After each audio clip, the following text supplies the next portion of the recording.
Okay. Yeah.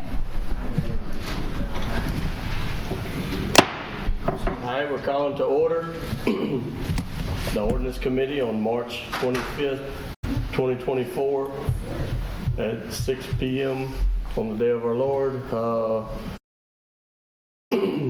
We'll start with the invocation, if y'all don't mind standing for prayer.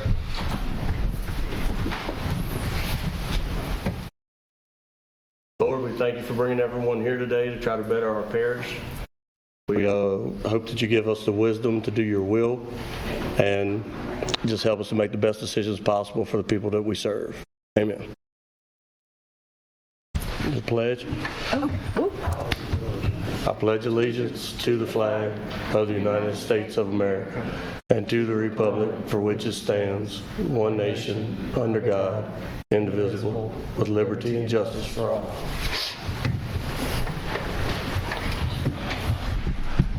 Miss Sandy, can you do the roll call, please? I'll turn it over to Caroline. Okay, Miss Caroline. Mr. Coates. Here. Ms. Sandifer. Here. Mr. Shavers. Here. All right, looks like we have a quorum. Any old business that we have? Nope. All right. We're going to move on to forward, new business, and under A, discussion of LA Trace Ordinance. Due to recent developments and things going on with negotiations for a settlement, this is being pulled from the agenda tonight. I want to apologize to anyone who had come here to speak on that issue, but we're not going to be able to discuss it tonight because of the possible litigations that are going, not litigations, but the negotiations for a settlement that are going on currently. I do apologize about that. However, it is on the agenda for Thursday night. If you'd like an opportunity to speak Thursday night, you'll have that opportunity. Yes, ma'am.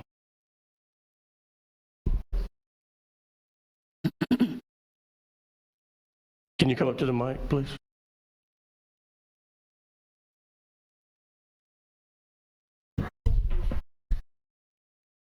(32327) Highway 16.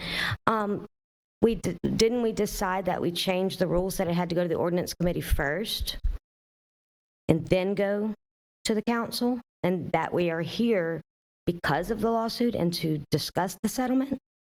Like I said a moment ago, recent activity has happened and it's now in the process of being settled. So that's why it's going back to the council. Settled through? I'm sorry? Settled through the council? Well, if they come to an agreement on that, then yes, it would have to be approved through the council. Through the ordinance committee first? No, through the council. The settlements are approved through the council. We're only a representative number of members of the council, so that would have to come through the council. Doesn't it say that we're here to discuss that settlement? Ma'am, I don't want to argue with you. No, I'm asking, what does it say is on the agenda tonight? I'm trying to give you the information that I have, and that's what I'm telling you. You can talk about it Thursday night at the council meeting. I understand. I'm just asking, what does it say we're here to discuss originally, just so I can be clear? LA Trace Ordinance, not the settlement. The ordinance, what does the ordinance state?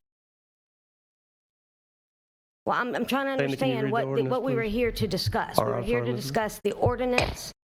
Look, we're not here to discuss it at all. We've taken it off of the agenda for tonight. That's what I'm trying to tell you. I understand that. I'm just asking, what was the ordinance that we were going to discuss? It was the LA Trace Ordinance, ma'am. But you're not answering me. What was it we were going to discuss? What was the ordinance that we were going to discuss? It's been pulled from the agenda. It's been pulled from the agenda. We're not discussing it tonight because it's in litigation. That's what I tried to tell you a moment ago. So if you have something to say, feel free to say it, but I'm not going to... Asking for clarity. No, I understand. I tried to give you that, but I don't think that we're getting any No, I don't think we're moving in the right direction at this point. Of what the ordinance was. That's all I was asking. But you're not going to say. I told you we're not going to talk about it tonight.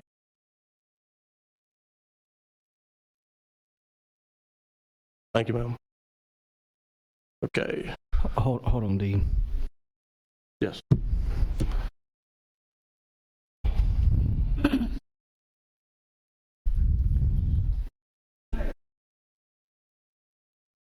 I'm sorry, I can't hear you, Over ma'am. here is taking pictures like she's on TMZ.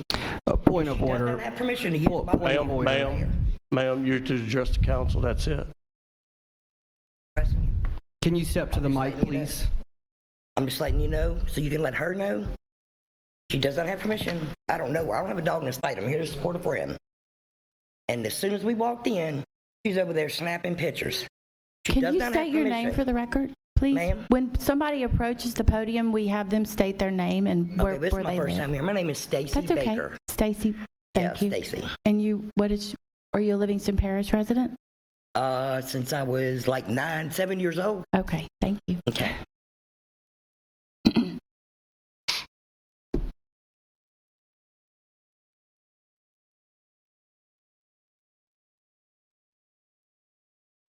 Luke Snyder, address 23157 Christmas Drive, Denham Springs, Louisiana. Yes, it's about LA Trace, but it's more so about whether, is it standard procedure to bring it back to the agenda after agreeing to table it? Because at the last meeting, on the 22nd, I believe, it was a majority vote table.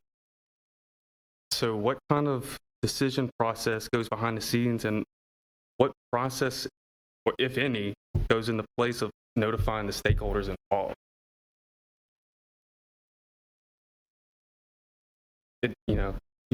I don't understand your question. What I'm asking is if there's is it standard procedure to bring back table items in this manner? There's a process for that. Yeah, and my second question was, is there any process of keeping the people involved notified during those processes, before having here? Not when we don't have time to do that prior to, no. Good. Yes.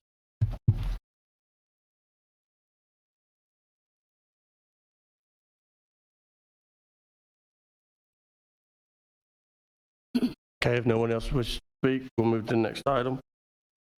Next item will be proposed ordinance number 24-04. Mr. Shavers. Yeah, so I've worked with Morgan a little bit on this, and so basically, and Miss Sandy and I can work on the ordinance and writing and what it'll look like, but I would like for stage 4 for the approval to come before the council on any residential development.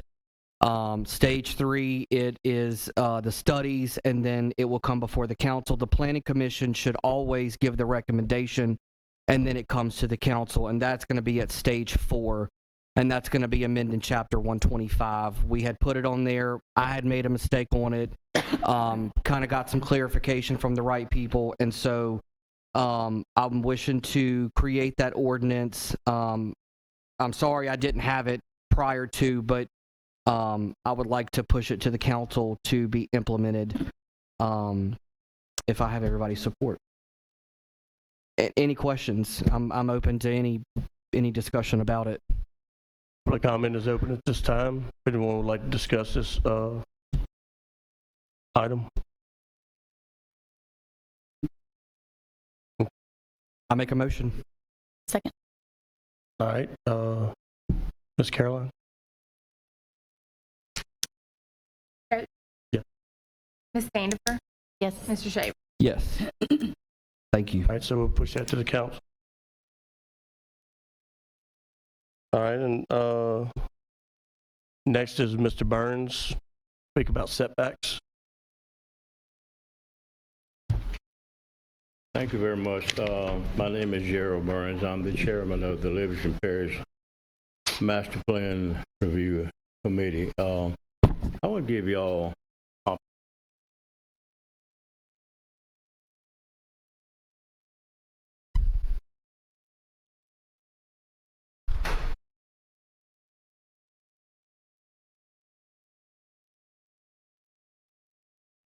Thank you, sir.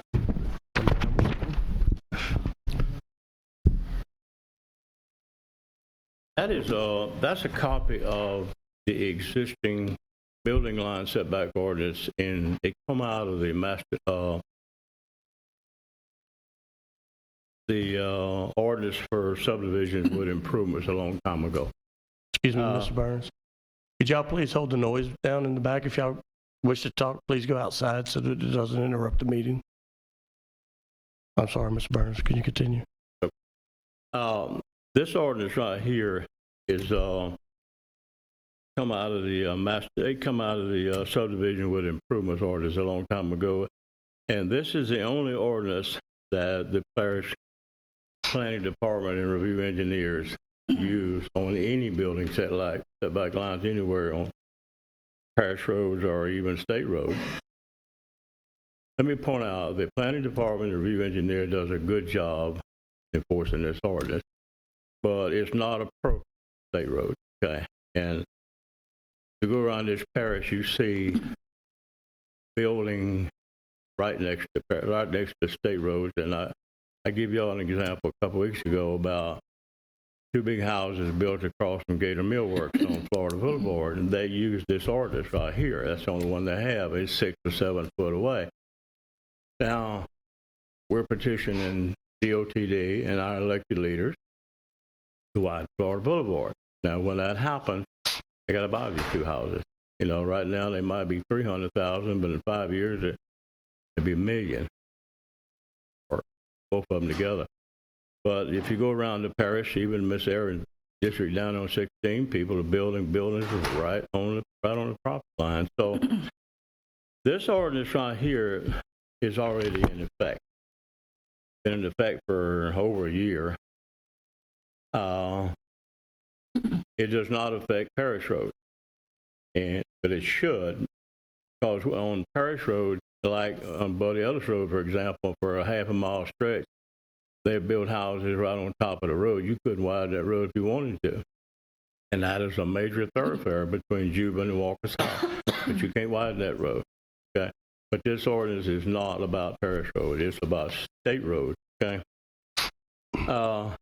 We brought this up in the Master Plan Review Committee a couple weeks ago in our meeting, and the motion was made and seconded and passed unanimously to support this ordinance to you. Okay? So we're bringing it tonight. On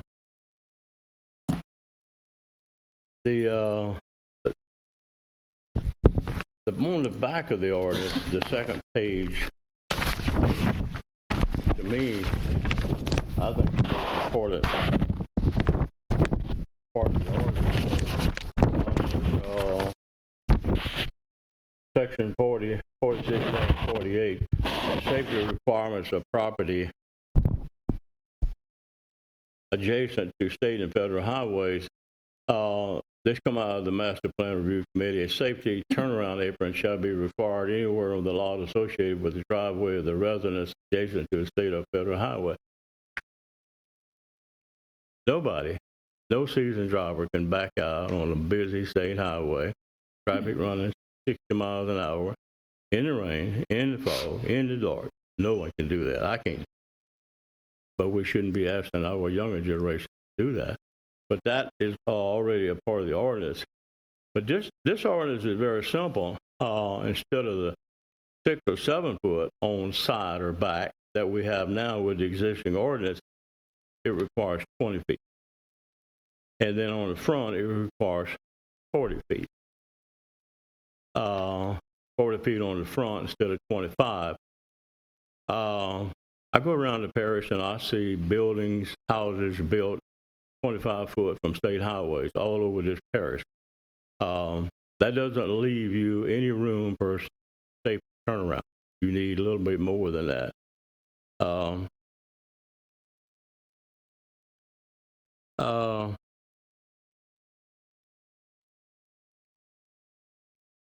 Basically, that's what the ordinance is about. And it's a good ordinance, and it's a long time coming. So, anyway, if you have any questions, I'll be glad to answer. What did you say the setback would be on the front? It would be 40 feet. 40 to the front, 20 to the feet on sides? the front, as opposed to 25 feet on the existing building. The ordinance that the planning department has to do. It'll be 40. Is that from one extent of the That's from the boundary of the state highway. boundary of the state highway? Let's forward. Let me point out something. If you go around state highways, almost every state highway in this parish, back in the 1950s, DOTD went in and surveyed all the state highways. You will see a 4-inch by 4-inch metal pylon sticks out of the ground about 18 inches. Look for them. You'll see them everywhere. Then they usually across from each other, and they're about, I guess, about every half mile down the road.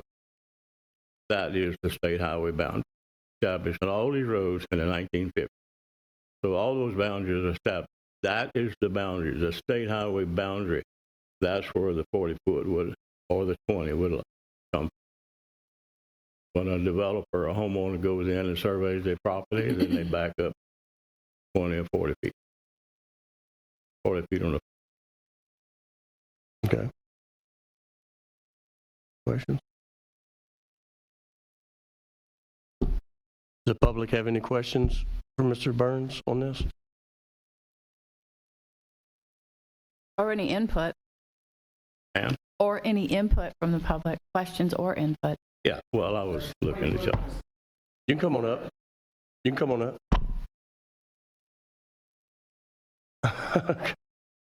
Well, we do want to hear what you have to say.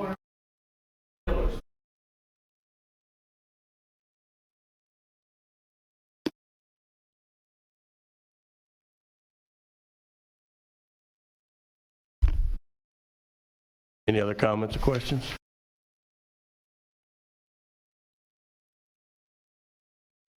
I have a question for you, Mr. Burns. Yes, sir.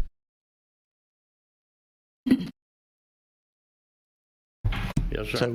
So with the increase in the right-of-way, what could the property owners not do anything with that right-of-way at all? They couldn't put anything out there? Is that? What right of way? The state highway? Yeah. They wouldn't have to do anything to the existing right of way. That I'm aware. Maybe I don't understand the question. The setback, okay. I got you. No, I don't. Not to the state right of way because it's already established. Okay. Yeah. Correct.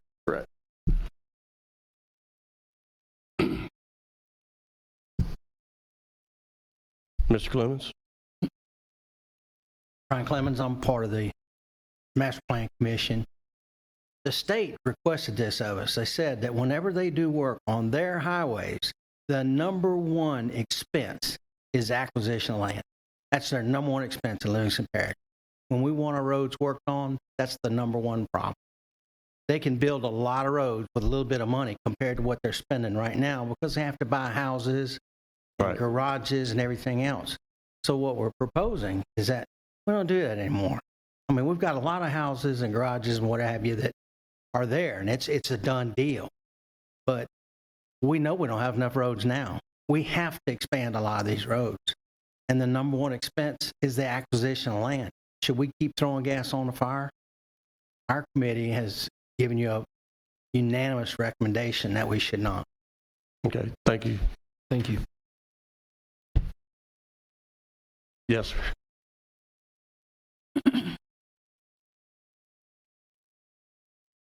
Glasscock 29960 Marsh Drive. So let me clarify to make sure I'm understanding it right. If I buy a lot that's 150 feet deep, I would now have 110 feet built on.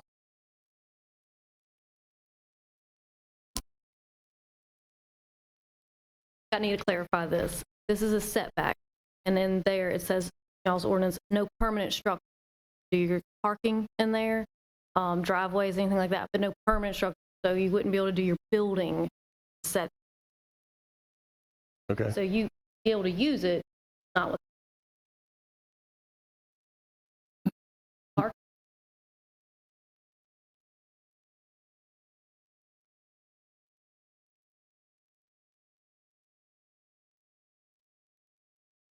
Okay, well, with that being said, I would make a motion.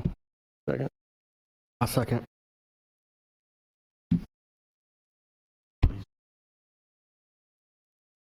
I'll make the motion. And Chair can't make a motion. Mr. Coates? Yes. Ms. Sandifer? Yes. Mr. Shavers? Yes. All right, so we'll push that to the council. Favorable recommendation to the council.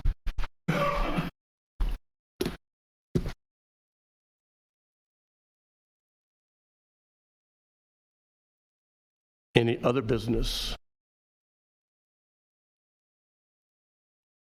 Mr. Goff? She hands me the paper. I'm like, oh, Lord. Do we have So any up there? Can you hold this for me? No, I pretty much know it. There's a good little distance. There's a good little distance. So, oh, Lord. I apologize to everybody at home. So we had some brief discussion at one of our previous council meetings, something that I feel very strongly about, and it's bounced back and forth, and that is the 40-foot versus 60-foot servitude right away. So if that has been moved from 60-foot back to 40-foot. It was always at 60-foot as long as I could remember. It got moved back to 40, and I would like this committee, as I said in that council meeting, to look at moving that back to 60-foot. And the reason for it is if we take in a 40-foot right-of-way, there's not enough right-of-way there to build a road on. So if something starts, getting more property, more growth, or whatever it is down that particular servitude, then we're not going to have enough property there to take in a road or make a road or anything of that nature. So it really needs to be moved back to 60-foot. I don't know why it's a ping pong, being bounced back and forth. It's pretty cut and dry. Our roads that we take in, 60-foot right away, we're given a 40-foot just to allow them to have access. We need to do 60-foot to where if we ever have to put a road in there, we'll have enough right away. It's almost the same thing as what Mr. Gerald and them were, talking about with this setback line. At some point in time, if that road ever needs to be widened, they'll have the ability to go through there without having to purchase a structure. This is the same thing. It's a servitude right away there, so instead of putting a mobile home on it or doing something else there, it leaves us an access to be able to eventually put a road in there. So I'd just like for y'all to take a look at that. Yes. Do you remember why we changed it? I have no idea. You don't remember? I couldn't even fathom a reason why that would be. Waivers? Okay, so I have some questions. I'm a discussion learner. Okay. Okay, so I like to talk. the 40 versus the 60. So on a road, this is a problem, I think, in my district. I see it a lot, where you've got the road and then it just drops off. And so when you're constructing a road, you have to have a certain angle to angle off that. Forgive my verbiage here. You're correct. And so we need the 60. So I struggle with taking that much servitude. I do. But I also am thinking this out, and we've got to have that incline to have road integrity further down the line. Do you agree with that or not agree with that, or have some discussion? All of those things are correct. The biggest issue is those same roads that you're referring to that go and just drop. Duff Road's a prime example, probably one of the highest traffic roads in this parish. And fire truck yesterday was parked. It's a little bit of an angle at a medical call, and you almost couldn't get past. UPS guy, he could. So the width of the road is the problem because vehicles passing. They're so close and they're so tight. And that's what happens back in the day when those roads were gravel and they just kind of taken in. It was just a basic servitude. Now they're highly trafficked. And in order for us to go through there and widen that road, which eventually we will have to do, we're going to have to purchase right away now. Mm-hmm. Where if that road back in the day had enough servitude to it whenever it was taken into the parish, then we would have the right of way. We could push the ditches back, and we could have already have widened that road out. So no difference than our subdivisions. Subdivision ordinance requires 60-foot right-of-way, curb, gutter, and it's very established that you're going to take into the parish a good standard road. If we allow 40 foot, even though it's just an access kind of type thing, at some point in time, if that becomes a road, then you're locked into 40 foot. And you're stuck. You're stuck. It needs to be 60 foot. And that's really just to get you a nice width road and ditches. It's not trying to get more than that. It's just to get that. Just to get that. Okay. The other thing I would like for y'all to look at is the waivers that we are continuing to have to do based on a named subdivision. So I'm officially asking the committee to look into that and see, like, the last waivers that we've all done, what the year was that those subdivisions come in. And I think the fair way to fix this is anything from like 1975 back was quote unquote a named subdivision that they shouldn't have to come to the council for a waiver as long as they meet all the other guidelines. Because back in that time frame, that was one of the ordinances and or guidelines that said it has to be a named subdivision when we take it in. So even if Ms. Smith's property was subdivided 50 acres and they subdivided, they had to name that subdivision Ms. Smith's property subdivision. Not that they wanted to, that was just part of the requirement. So now that we're saying any named subdivision in our ordinance, then they're kind of stuck. Because it is considered a subdivision, the way it was taken in, and it is named. So I'm just asking that as long as they meet all the other guidelines, I'm just using the number, but 1975 back, if it was taken in during that time, that they don't have to waste their time and come up to the council just to go ahead and let that go ahead and go on through. So if we can research that, stating when was that ordinance taken in, that it had to be a named subdivision, whenever that is. I'm thinking 75 is probably pretty close, 75 to 80. I mean, that was what? God, I don't even want to talk about it, but that was a long time ago. That was, 43 years ago? That was named subdivision. So Yeah, I had to give a waiver with that specific because it was a named subdivision, but it wasn't a subdivision. Right. It was just a piece of property. family property. Yeah, That they divided. that's right. 40 And years it was ago. back in the 90s, and she came to me and said, I need to subdivide. My sister's living in a trailer, and she can't build a house because it's not subdivided. Right. And so I had to give her, I mean, I don't like waivers just as the next person, but there was no reason not to No, give her and a you're waiver. absolutely correct, Ryan. It's just an animal of when we adopted that, because they're going through the subdividing, they're going through having it surveyed, they're making sure the square footage is right. But that little caveat, when it said a named subdivision, nobody ever thought that, oh, well, now they come up with family-owned property that back in the day had to be called something, had to be a named subdivision. So it's just created, and that being 1990, that year might be further up than what we think. It might be in the 90s whenever that was, when that date needs to be. It just would save a lot of people a lot of trouble. And a phone call about a waiver. And it's formality from our standpoint because we realize what it is now. As long as they meet all the other guidelines, we grant the waiver. They go back to the planning and they continue on their path. And we just need to do some house cleaning and fix that. I agree. Anybody else have any questions about the 60-foot servitude? Nope. I don't think. Thank you for explaining. Thank you, I Ricky. apologize for talking earlier. Nice. Mr. Holden? I agree 100% with Mr. Goff, but when y'all think about writing these ordinances and you're doing a small property for a family, include the utilities in that 60-foot right-of-way because Demco's going to take up 7.5 foot on each side of their poles. And normally on the 40-foot right-of-way for an individual, they take up another 15 foot for their right-of-way. So you need to be able to allow the utilities, phone, cable, electric, water, gas, all to be in that 60-foot right-of-way. Thank you. Anyone else? Yeah. Mr. Glasgow?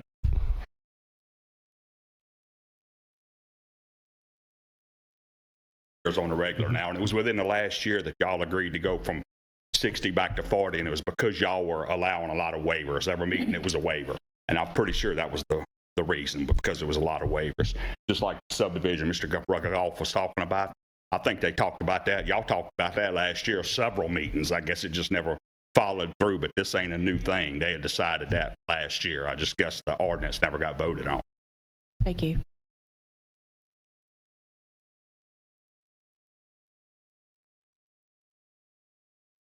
So, Mr. Burns, can I ask you about the 60-foot servitude? Because you're recommending 40. And I'm struggling with those two numbers. I don't want to take anybody's property, but I do see the struggle that I have in District 5 with the road widths. Yes, sir. Have a problem with the road width? I mean, what width? The highway, the state highway? Mm-hmm. Well, they're all different. Florida Boulevard is 100 feet. What is Jubin? Ma'am? Jubin? We got it. It's 100 feet wide. Okay. I've measured it Okay. all the way down the line. To give you some examples, Forest Club Road south of the interstate, a couple miles, it's 100 feet. I went personally and measured the pylon. Now, if you go to Walker South, it might be 80. Other state highways, 80. Sometimes, give you an example, from the interstate to Florida Boulevard on Forest Club Road, that's a state highway, 40. So we went before the Denham Springs, well, went to the mayor and some of his council people, and brought that up, and we asked them to incorporate this particular ordinance in the Denham Springs ordinance. So if you're ever going to widen Forest Club Road from I-12 to Florida, you got 40 feet. And if they go and start building, and that state's going to need 120 feet, so you're going to have to go in, that's 40 on both sides, okay? I don't think they've done anything. We went to Walker, we done the same thing. We went to Albany and met with the mayor and her entourage, same thing. I don't know where they're at. But we're telling them, if you want to widen your roads, that DOTD doesn't like buying buildings. They want to buy land. Now, get back to Florida Boulevard. It's 100 feet. Now, when we met with DOTD Secretary Sean Wilson, asked for money to widen Florida Boulevard, in that meeting from Hatchell Lane back to Cuban, 1.4 miles, we needed like 14 million. That's when he told us, quit building so close to the highway. Now, he did say that in 100 feet, you could widen Florida Boulevard, but that doesn't include utilities. So the utilities that are in the state right of way have to be moved. Same thing with Walker. When they got their sewer in state right of way, 100 feet, they have to move their sewer. So that's a big concern to them. When we met with them, how expensive it's going to be for them to do that. Of course, this parish doesn't have one penny dedicated to widening state roads or matching funds or moving utilities. We have none in this parish. So, get things done, you got to start looking to the future. Do you want to buy buildings or build roads? And that's the question. They told us in one of our meetings with Dr. Eric Calabota, who was the Assistant Secretary of DOTD, on Perkins Road for a few mile stretch. They spent as much money in that stretch as buying buildings as they did building the road. So we got to start looking ahead. We got to start planning for this. Okay. Does that answer your question? Yes, thank you so much. All right. I'd like to give a point of clarification. Make you aware I'm 2 days out of the state mandated training for this. Taking a setback is not considered taking of land at law. Okay, make that very clear. This is not taking land. It's restricting the use of land.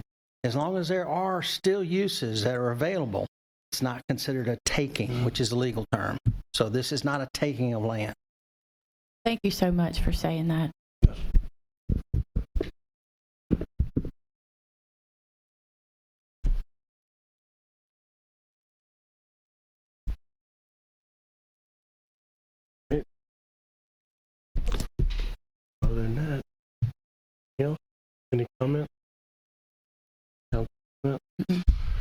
All right, other than that, does anyone else have anything that they would like to say or comment on? All right, then, Motion to adjourn. motion to adjourn. Second. Second. Somebody. A second. All right.